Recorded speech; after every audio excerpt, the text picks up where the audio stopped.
So hello everyone. So what we are going to be doing today, we're actually going to be doing or getting the cross member off the Jeep here today. Or maybe not get that off today, but we are going to get the skid plates off. I've got an ARB belly skid and transmission skid. We got to get that stuff off so I can remove the cross member.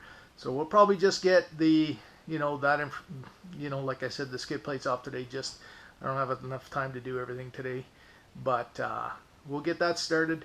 I'll get into here and show you what we have to do to get it all apart, and then we'll kind of go from there. Okay, so we'll let's get at it and get going. So basically what we have to remove, we've got a one bolt here, and you can see I've got the wrench on. That's a 13 mil. I've got one here, which is a 13 mil. I've got two up here. Those are both 17s. And then I've got the exact same thing on this side as well. So you can see we've got them right here. Oh, looks like I'm missing a bolt there. But anyway, we've got one there and then a 17 up there as well. So once we get this thing going, we'll get everything going. Oh no, there it is right there. Here's our bolt right there. It's just a little higher. But anyway, we just got to get this all take it apart, and as you can see, the last time I was out mudding, I went to the car wash and didn't get all the mud off, so I'll have to get that going as well. But anyway, we're gonna get going on this, get this pulled apart here, and then we'll show you what we've got when we're all done. As you can see, I've got the one bracket off. You can see here, this is the bracket for the passenger side. I've got a bunch of the bolts that are just laying out there. And then on this side here, I've got this one pretty loose. I'll just have to get this one completely out. What I'm going to do right now, though, is take out our 17 mils, and we'll get these out. I got to get this down so I can slide this skid plate out of here. The ARB skid, so I can get this out of here. And then we'll get everything else going. Get this thing off so I can get the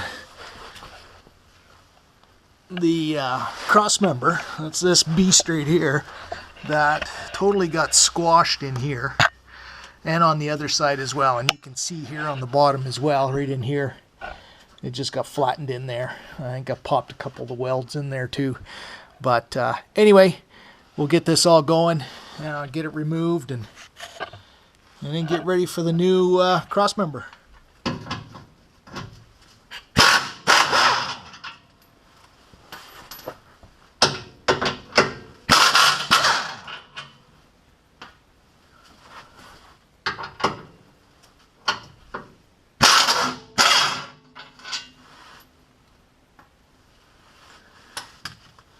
Well, you can see just getting those out. That just dropped it here on this side. You can see there how bad it is bent. I've got these spacers in here. These just keep everything from the, from hitting on the exhaust, and that was my biggest problem. My exhaust was then now connecting or touching the skid plate and whatnot. So anyway, let's just get all of this done, get this taken off so we can get everything put back on. I've still yet got to paint the new cross member. This one here. But what I'll do is I'll have to get that all scraped down. I got a new one from Poison Spyder. I'll have to get it all taken apart, or basically taken down to bare metal, and once I get it taken down to bare metal, basically at that point what I'll do is just get it painted. I'll probably put a POR 15 on it, and that'll keep it from rusting any further, and then it's easy to touch up. And actually I just noticed I'll be getting some POR 15 on some of the bottom pieces here just to kind of clean this up, keep it from rusting down here as well. Okay, anyway, we'll get this thing off and we'll get back to you. Well, here you go. There is a cross member, and you can see she got squashed pretty good when I was down in Moab, basically just rubbing over some of the rocks and whatnot, dropping down on some of the ledges, and you can see here where it was contacting the skid plate, and then every once in a while you'd start it up, she'd vibrate a little bit in that respect. So that was my first thing that I noticed. But anyway, I'm going to just put this skid plate back on, just get the bolts in there, get that tightened up for now, get this one off, or maybe I will take that off and just run without it.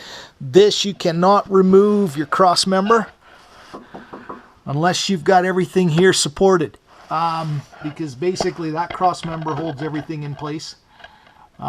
So when you take this out, you got to replace that. So I'm going to have to get the cross member and the new one painted before I do any of that.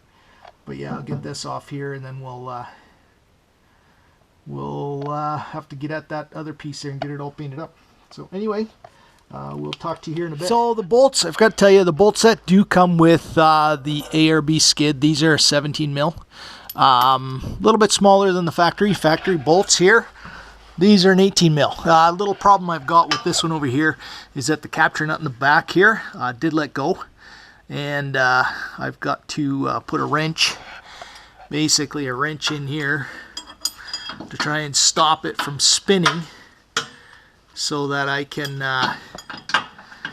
get this bolt out of here. So I'll have to sort of play with that and go from there. Okay, so anyway, let's give this a shot here, see if we can get this nut off.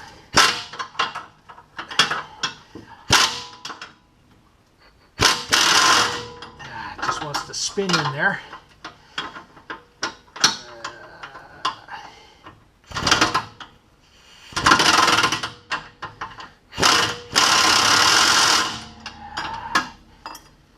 Yeah, spinning pretty good in there. Well, let's give this another shot here.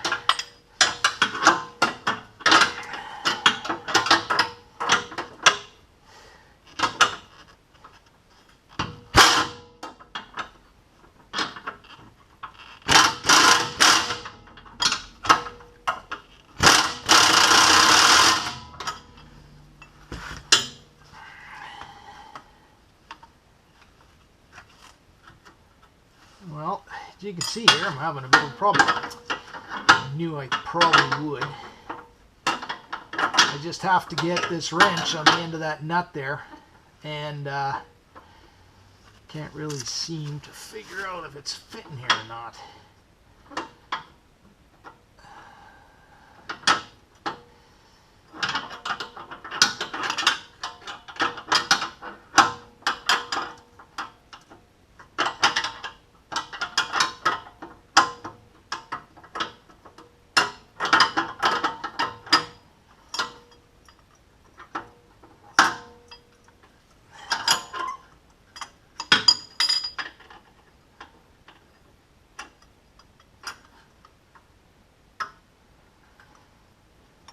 Well, I'm going to fight with this for a while, and once I get this off, you can see the problem I'm having. But anyway, once I get this off, I'll let you know what happens. What I ended up having to do, this nut normally is welded into basically this pocket here, right? So the bolt there. So what I'm going to have to figure something out. I don't know if I'll be able to get that welded again, because the gas tank's right there, and that would be really the best thing to do. But anyway, I don't know, I'll have to figure something out. Maybe I just get a longer coupling nut, something that I can grip from the top there and just spin it in that way. That's an option, I guess. We'll figure it out. But yeah, here you can get a really good idea on the cross member now. She's smoshed. Basically in here it's about half the thickness it should be. It should be this thick, and it's, as you can see, not.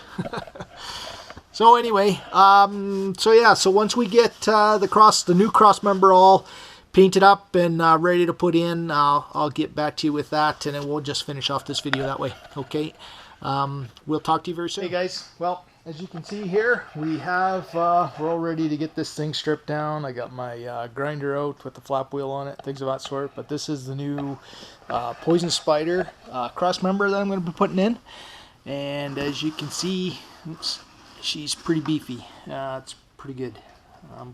I'm really impressed with the Poison Spyder stuff. I had a 2010 that I had to replace the crossmember in it as well because it got squashed on an off-road trip. We went up to Websaw, and yeah, so that is the one. I got my respirator as well, my safety glasses, things of that sort. I just don't want to have any black boogers for a week afterwards. So anyway, we're gonna get this thing all ground down, get ready for paint and things of that sort, and we'll get back to you then once we get it all done. So we got everything ground down, and basically you can see here I got it all so she's nice and shiny now.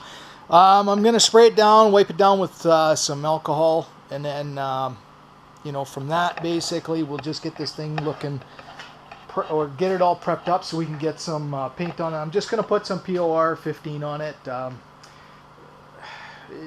It seems to be the most durable stuff out there. I know I've heard there's some other stuff that's just as good, but anyway, we're going to use this and get this all done up, get it painted possibly today.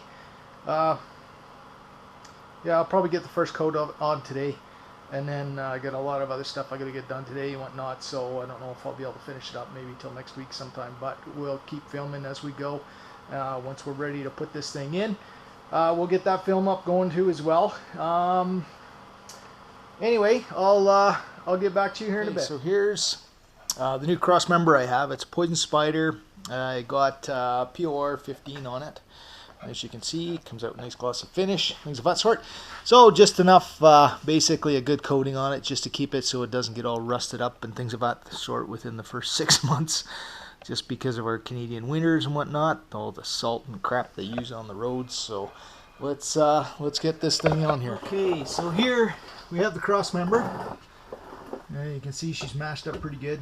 What we have, we've got two 18 mil bolts here. We got the nuts on this side, the bolts on this side. Those have to come off. I've got the same thing over here on this side, and then we got 3 bolts in here that are 16 mils. So we got one here, and one here. What we also have to do, we got to support our everything from our transmission and transfer case here. So I'm going to block it off right here, and then we'll get the camera angles around here so we can get to show everything that we got going. Or yeah, we'll do that. Anyway, we should probably get going on this, and then once we get this thing off, we'll show you what we got. Okay, so you can see here I got the old crossmember off. And you can see same shape on this side, but when we do this, you can see there, that's what's wrong with it. She's totally just moshed in completely on that side. Yeah, and that's some of the, I don't know if it was some of the welds or just where it was pinched together right in here.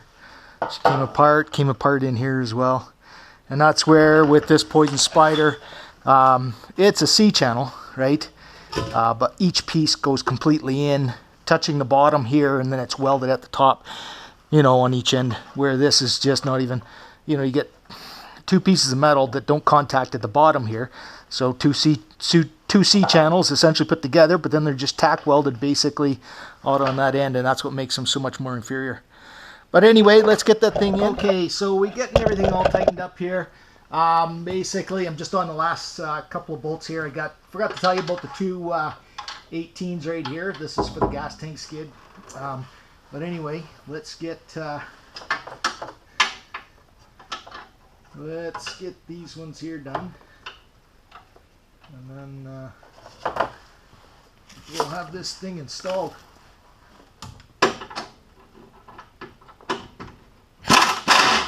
Oops. Let's get this one.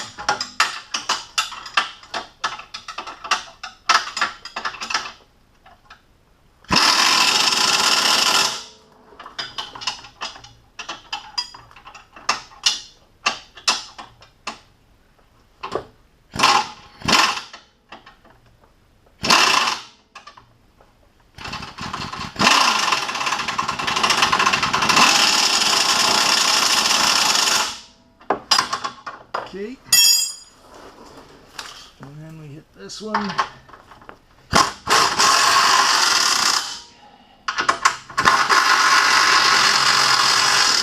Okay, so sorry about that. Compressor kicked in Anyway, but there you go. You can see that cross member. That is just a beefy piece. I don't have to worry about that anymore, crushing it. Getting excited for the next trip down to Moab. But anyway, I hope you enjoyed the video. And if you have any questions at all, don't hesitate to let me know.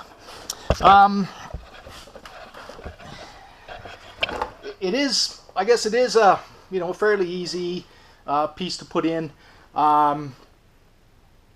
Does require a little bit of prying. It is a little bit, yeah, I mean, a little bit thicker in some spots than these ones here, but they are certainly a better piece to have in there. If anybody concerned about crushing theirs, I suggest the Poison Spyder. There's a lot of other companies out there that do make them, but I'm a little bit partial to them as well. So anyway, I hope you enjoyed the video. Like I said, if you have any questions, concerns, leave them in the comments below. Please subscribe. Thank you.